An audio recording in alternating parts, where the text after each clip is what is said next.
കൂടുതൽ വാർത്തകളും വീഡിയോകളും കാണാൻ ഈ ചാനൽ സബ്സ്ക്രൈബ് ചെയ്യുക. കൂടെ ബെൽ ബട്ടൺ അമർത്തുക. Please subscribe our channel. നമസ്കാരം. എല്ലാ മാന്യ പ്രേക്ഷകർക്കും ജ്യോതിഷ വിശ്വാസികൾക്കും എന്നെ ഇഷ്ടപ്പെടുന്നവർക്കും ഈ എളിയ മനുഷ്യൻ്റെ ചെറിയ എപ്പിസോഡിലേക്ക് നിസ്സീമമായ സ്വാഗതം. പിതൃശാപത്തിന്റെ പരിഹാരം എന്താണെന്നാണ് അടുത്തൊരു കമന്റ് വന്നിരിക്കുന്നത്. പിതൃശാപം, പിതൃശാപം എന്ന് പറഞ്ഞു കഴിഞ്ഞാൽ അന്തരിച്ചുപോയ മരിച്ചുപോയിരിക്കുന്ന നമ്മുടെ അച്ഛനപ്പൂപ്പന്മാരും ഒക്കെയാണ് അല്ലേ. അപ്പൊ ആ അച്ഛനപ്പൂപ്പന്മാര് ഇരിക്കുന്ന സമയത്തോ നമ്മൾ നന്മ ചെയ്തിട്ടില്ല എന്ന് വിചാരിച്ചോളൂ. നന്മ ചെയ്തിട്ടില്ലെന്നല്ല ഞാൻ പറയുന്നത്, ഞാനതങ്ങനെ ഒരു ഭാഷയിൽ അങ്ങ് പറഞ്ഞു എന്നേ ഉള്ളൂ. നന്മ ചെയ്തവരും ഉണ്ട്, ചെയ്യാത്തവരും ഉണ്ട്. ഇപ്പം ചെയ്യാത്തവർക്കൊക്കെ അവസാനം വെള്ളം പോലും കൊടുക്കാത്ത ആൾക്കാരൊക്കെ ഉണ്ട്. വല്യപ്പനായി അല്ലെ വല്യമ്മയായി, മുത്തശ്ശനായി, മുത്തശ്ശിയായി കഴിഞ്ഞ് ഇവരെ എടുത്ത് വെള്ളത്തിൽ കളയാൻ പറ്റുമോ? മുത്തശ്ശനായി കഴിഞ്ഞ് കഴിഞ്ഞാൽ കൊച്ചുകുട്ടികളുടെ സ്വഭാവമല്ലേ. അപ്പൊ അവർക്ക് ഇംഗിതത്തിനൊത്ത് മുന്നോട്ട് പോയി കഴിഞ്ഞാൽ അവരുടേതായിട്ടുള്ള ശാപങ്ങളൊന്നും ഫലം ഉണ്ടാകത്തില്ല. അതിനാണ് നമ്മൾ പിതൃവിൻ്റെതായിട്ടുള്ള ക്ഷേത്രം വർക്കല, തിരുവല്ലം, പാപനാശം ഇവിടൊക്കെ നമ്മൾ തിലഹവനം നടത്തുന്നത് ഏറ്റവും ഉത്തമമായിരിക്കും. മാസത്തിലൊരിക്കലെങ്കിലും തിലഹവനം നടത്തുന്നത്. അതുപോലെ പിതൃപൂജ വിഷ്ണു ക്ഷേത്രങ്ങളിൽ സായുജ്യമുള്ള പിതൃവിന് സായുജ്യമുള്ള വിഷ്ണു ക്ഷേത്രങ്ങൾ ഒരുപാടുണ്ട്. വിഷ്ണു സങ്കല്പമുള്ളതുണ്ട്. അവിടെ പിതൃപൂജ കഴിക്കുക, തിലഹവനം കഴിക്കുക, ബലിതർപ്പണം കഴിക്കുക, ഇതൊക്കെ ചെയ്യുന്ന അത് ഏറ്റവും ഉത്തമമായിരിക്കും.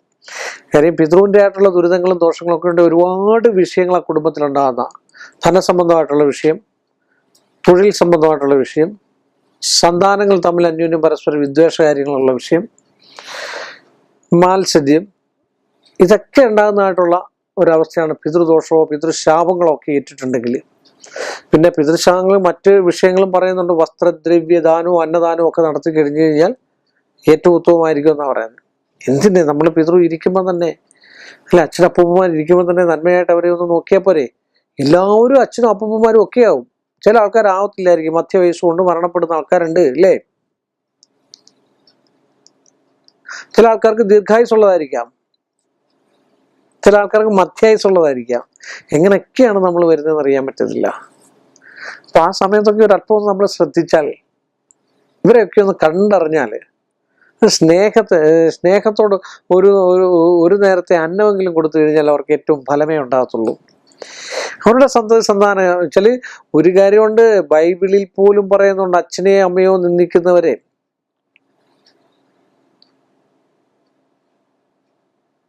7 ജന്മം കഴിഞ്ഞാലും അതിന്റെ ദോഷവും ശാപവും മാറിക്കിട്ടത്തില്ലെന്നാണ് പറയുന്നത്. പിതൃശാപങ്ങള് കിട്ടിക്കഴിഞ്ഞാൽ, പിതൃ എന്ന് പറഞ്ഞാൽ സ്ത്രീ ആണെങ്കിലും പുരുഷനാണെങ്കിലും ആര് മരിച്ചെന്ന് പറഞ്ഞാൽ ആ പിതൃശാപം കിട്ടിയാൽ ഏറ്റവും, അതുപോലെ തന്നെ പ്രാക്ക് ദോഷം. ചില ആൾക്കാരുണ്ട് ഉദയം വരെ അസ്തമനം വരെ പ്രാകുന്ന ആൾക്കാരുണ്ട്, സംശയമില്ലാത്ത കാര്യമാണ്. ചില വീടുകളിൽ നിന്ന് ആൾക്കാരൊക്കെ വന്നിട്ട് എൻ്റെ അടുക്ക് പറഞ്ഞിട്ട് രാവിലെ കണ്ണ് കീറുന്ന സമയത്ത് എഴുന്നേൽക്കുന്ന സമയം തൊട്ട് ശാപം തന്നെ ഏറ്റുവാങ്ങാണ്. ശാപം തന്നെ അങ്ങനെ ശപിക്കുന്ന ആൾക്കാരുണ്ട്. എല്ലാം അറിഞ്ഞുകൊണ്ട് ശപിക്കുന്ന ആൾക്കാരുണ്ട്. ഇന്ന സംഭവം പറ്റണേ,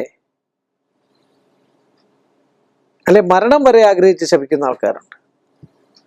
ഒരാളെ അധപ്പതനം ആഗ്രഹിച്ച് ശപിക്കുന്ന ആൾക്കാരുണ്ട്.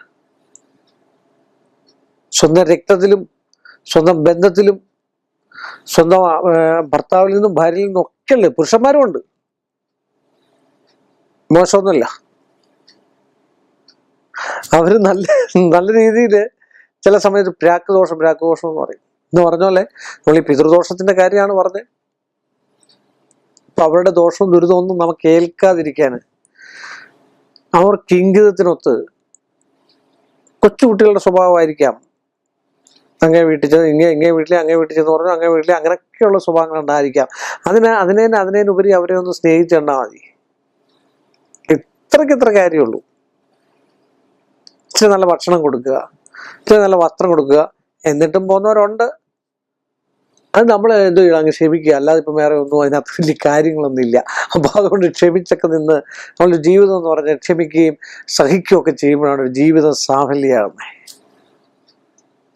ചില കാര്യങ്ങളൊക്കെ ഒരല്പം ക്ഷമിച്ചു കഴിഞ്ഞാൽ കുടുംബജീവിതത്തിൽ ഒരല്പം ക്ഷമിച്ചു കഴിഞ്ഞാൽ അവിടെ വിജയം ഉണ്ടാകത്തുള്ളൂ, ഒരു ദോഷവും ഉണ്ടാകത്തില്ല. ഒന്ന് തോറ്റു കൊടുത്തെന്ന് പറഞ്ഞു കഴിഞ്ഞാൽ ഒന്നും സംഭവിക്കാൻ പോകുന്നില്ല.